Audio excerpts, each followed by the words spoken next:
Creating powerful chemistry calls. How do we create a conversation with our clients to create that connection, the compatibility and the connection first before engaging our clients on our coaching packages? How do we do that? How do we engage our clients even for speaking engagements, for leadership, for teams?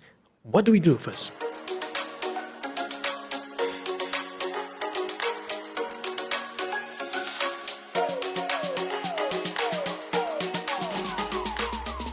How do we create that chemistry session for them?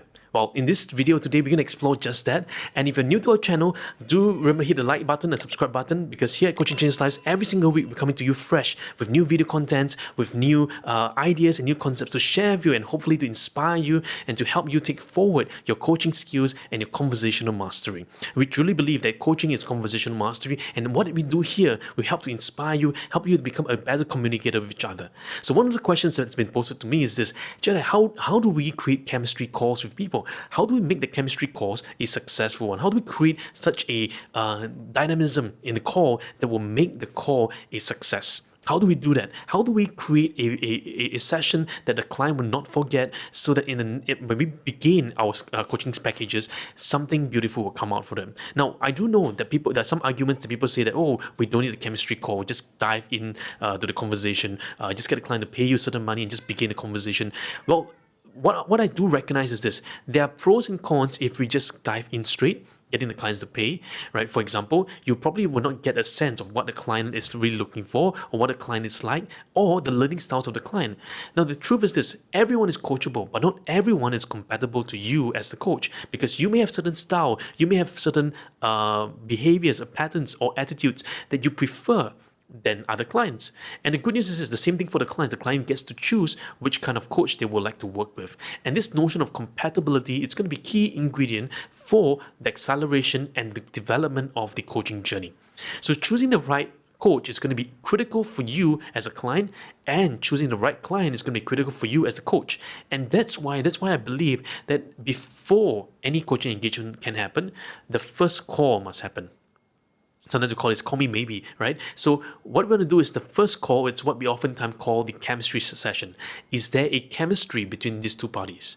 Now, that being said, does it mean that we cannot form any relationship with anyone and everyone? No. In fact, if you're more flexible, you are more likely to be able to connect with as many people as possible.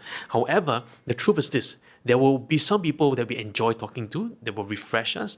There will be some people that we are okay to talk to, but may drain us. So the chemistry call is a very good opportunity for you as a coach to identify what the client is really looking for.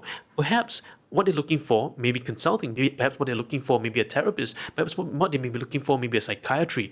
So what we want to do in the process of having a chemistry call is to really identify what is it that they really want. Now, I'm not one of those people out there that says that, if someone wants to sign up for coaching, just sell them. No, in fact, I go against that, because many times I've seen so many adverts online on Facebook, on Instagram, on YouTube that claim that, sign up for my program, I'll make you a 5-figure coach, a 6-figure coach, a 7-figure coach. Sign up for this program, sign up for that program. I'm an abundant coach, I'm this coach, I'm a wealth coach. But too many times I've seen many incongruencies out there. There are many people who proclaim to be like that, but they don't really believe, they don't really possess. And although they may have some results, but those results are not congruent results, meaning to say that the test of alignment and congruence in the individual is what they truly believe in as a person. I've seen some coaches who were unethical in their practices. They go around, stealing people's things. They steal people's ideas and they make it their own. Or I've seen some coaches who are very petty, right? When they see another coach prospering, they got jealous. So my question to you is this: what kind of a coach would you like to be? Because your character will shine through in the chemistry call. Your character will be seen through that one call. Now, even if you can try to shield that, but your character, you can never show. I've seen coaches before, right, that they put off illusion, a facade in front, looking as if they're caring, looking as if they're like a mother nurturing you. But when in fact they are wolf in sheep's clothing, right? And they are behind you, actually trying to backstab you or sabotage you. And my mind, that is unbecoming of a coach. So my approach to coaching is very simple. First, your character will shine. Always look at your morals, your characters, and your ethics professionally, personally and come into the mix with alignment with yourself first. Always be true to yourself, because guess what? You may cheat someone. You may gain a lot of income by making people believe that you're someone other than what you're not. But you know what? The time will always show up. Time will always show up the test of consistency. When we build Coaching Changes Lives, we believe in a brand, we believe in a community of coaches that will inspire other coaches regardless of where they come from. So whichever school they've been before, we want to help and support as many coaches as possible. One of my missions is to support 1 million coaches around the world and to raise, train and sustain them, and giving them and imbuing them with quality content, with quality knowledge, and not just coaches who are flaky, not just coaches who just go out there and call themselves a life coach, who have no experience, or not just coaches who call themselves a wealth coach, but actually selling people other things like insurance, selling people, so we want to be coaches who are genuine, coaches who are congruent, coaches who are aligned in the purpose, and be very clear with our clients what we are offering. So the chemistry course is for that reason, to make sure that the client understands fully what I can do as a coach and what I can't do as a coach. Too often, I hear coaches say, "Oh, I can do this, I can do this, I can do this." It is almost like the coach is a Santa Claus, can do every single thing. No, as a coach, we've got to be real and clear with clients. We can't do everything. There's some things we can do, but we can't do every single thing. So I'm going to give you a few helping questions that could help you to begin your chemistry session with your clients. And these are key questions which I find that's going to be very important that you address in that 30-minute call, 15-minute call, half an hour call, or 60-minute call. Some people ask me, what's the ideal length? Well, there's no one fixed length. Depending on your availability of time, usually I like to give at least 1 to 2 hours. Why? Because I want to demonstrate in the 1 to 2 hours what I can do for that person, to let them experience coaching by me. So that whole 1 to 2 hours of the chemistry call, it's actually a coaching session. I wanted to experience what is it like to be coached by me, and I want to leave them with an impact that is unforgettable. I want to leave them with an experience that they will never forget. I want to leave them with thought-provoking questions, ideas, options, and a whole new array of thinking. And so that they have a flavor, a taste of what I do as a coach. Because I want them to taste and see all that is amazing, all that's good for them in the coaching process. Remember, coaching, you're not trying to sell a client, you're creating clients. In a coaching process, that's what you're doing. So in the chemistry call, don't think of it as a rah-rah session. Don't think of it just as a rapport session. Be masterful in the way you create a conversation with that person. You have one chance, that one session with the client. The client is going to make an assessment whether they feel that they connected with you. So I would spend a lot of time thinking about how I frame the session. I'll spend a lot of time to rehearse that. I'll spend a lot of time in front of the camera practicing that again and again and again until I become really good at it, so that when I'm meeting any single client, I know how to articulate my thoughts clearly, and not someone just fresh off the boat, but someone who is clear in the intention of thought, precise with the words that I use, and have the ability to create connection deeper than the surface. And that's what I do. So the first thing I'm going to share with you is this: how do we create powerful chemistry sessions with your clients? Now, the first question I always love to start with is this question. Let's take a look at this. How would you like to begin today? How would you like to begin? How would you like to start?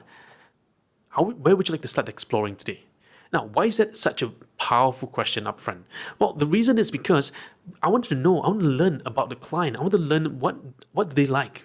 How do they want to transit? How do they like to explore the session today? How would they like to process what we're discussing today? How would they like to elucidate? How do they like to meander through the journey today? Why is that important? Because that gives me a clue about what the client really wants. That also gives me a clue about how the client thinks. That also gives me a clue of what the client is feeling. And that also gives me a clue of the learning styles of the client. Because based on the answer from the client, I'm able to evaluate whether the client is coming for a session of coaching, or perhaps maybe they may need consulting instead, or maybe they might need someone else instead. So I'm evaluating whether there's a right match for what I can offer to the client as a coach. So that's question number one, right? How would you like to begin? Another question that you can ask is this: What would you want from our coaching sessions? What would you like to get out of each session? What would you like to get out of the journey that you're going to embark with me? What do you hope to achieve at the end? So think about this. Sometimes in your brochure, sometimes in your marketing materials, you may say ABC, but your client's ABC, client's perception of the ABC may be something else. So I want to hear their articulation of what do they really want out of the sessions with me. I want to hear from them. What do they really hope to get out of it? I want to hear from them. What do they hope to see out of it? I want to hear from them. What they want to what they want to feel at the end of the sessions. Now, this will give me a clue whether the outcome they're looking for, is it a coaching outcome, or is that a consulting outcome, or is that a psychology outcome, or is that a psychiatry outcome, or does that require a therapist? So based on the outcome, I'm able to help the client to navigate and say, hey, yep, coaching is something that you could explore as an option for you to get to where you want to be. The third question you could ask is this: what do you want for yourself? What do you want for the situation? What do you want for yourself? And that's going to be really important. Oftentimes the client says, okay, I have this problem, I have that problem, I want to solve this, I want to solve that, I want to solve that, right? So that's the situations around them. But really, at the core of it all, we begin with the whole of the person. That deep inner work begins with that person. I want to know, who is he? I want to know, what is it that they want for themselves? I want to know what is really happening in their inner world. So this question is going to be pivotal for you to ask in the coaching conversation. Next, I would like to ask also, what would make this an unforgettable experience for you? What would make this coaching package, these coaching sessions that we have together, an unforgettable one for you? Why is it going to be important? Because I want to create an experience that is customized to my client.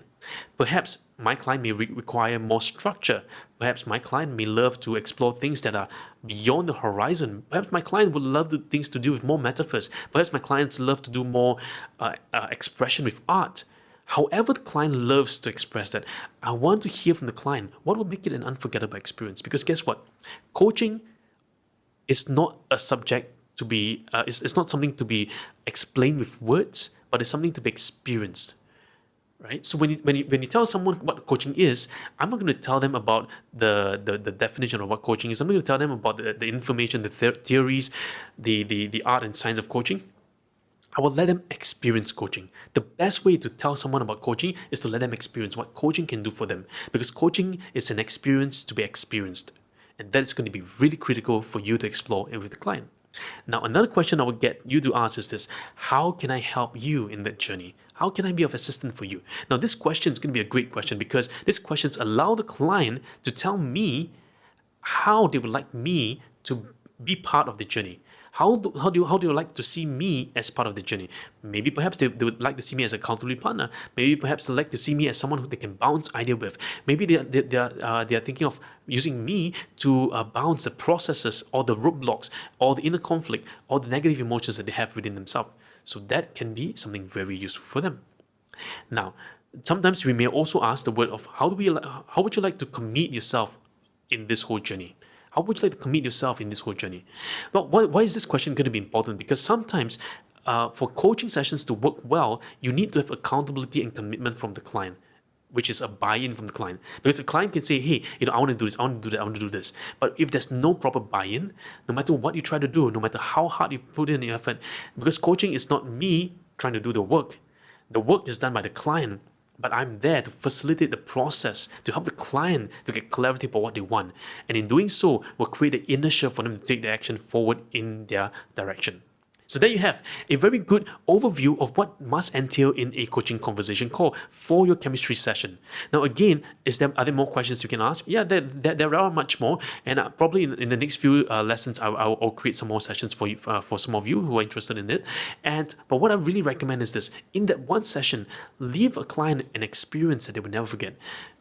Share with them, right? Whatever best coaching tools you have available in your arsenal, do your best in that session. Whatever is available in your hand, give it your all to the client, because that will create a very wonderful experience for the client to experience what coaching really is for them.